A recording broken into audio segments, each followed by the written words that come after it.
Meanwhile, one former heroin addict who once bought her drugs on Williamson Road now leads worship at a church in the same area. Amanda Boakey is a mother, musician, and a mentor. She put down the needle a year and a half ago and picked up a pen and a guitar. She's hoping her songs will shed light on the dark side of the street. 17,000 vehicles travel Williamson Road every day, many passing right by Huntington Court United Methodist Church. Inside on Thursday nights, Amanda Boakey leads worship for the church's new effort to reach those struggling with things like addiction. But she didn't always travel this road to go to church. I can spot a drug deal going down a mile away. A year and a half ago, this corridor was her source for heroin. This is where I bought all my drugs.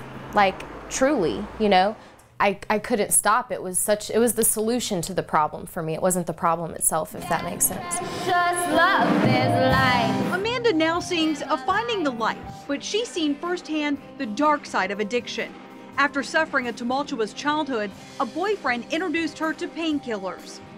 I tried to fill that hole with everything. And once I discovered opiates, it immediately took all of the anger away, all of the pain, all of the emotional trauma that I experienced on a daily basis. I mean, it numbed it out. It was so effective. Eventually, she graduated to street drugs. I was shooting up on a daily basis multiple times a day. I had sold and pawned every instrument that I've owned. I've stolen from family members. I've lied and manipulated to serve my habit. Arriving at this point, singing her own Christian worship songs was a long road that started about 18 months ago with Alcoholics and Narcotics Anonymous. In the 12-step program, she came face to face with her demons and believes she was finally healed. I have swallowed my sin and my shame. I didn't have a higher power. I didn't have a relationship with anything greater than myself. My substance was the thing that was greater than me. Road to Recovery recently led her down an unexpected path into an hour-and-a-half-long conversation at Starbucks.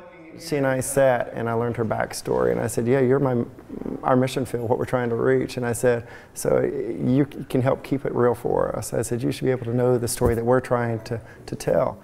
Amanda's story of restoration is exactly why Pastor Jeff Wilson reached out to her for the worship leader position.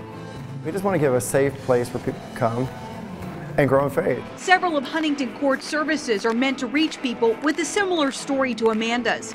It's a new effort that has already started to show fruit. She's living, breathing, and singing proof that they can step out of the darkness and into the light.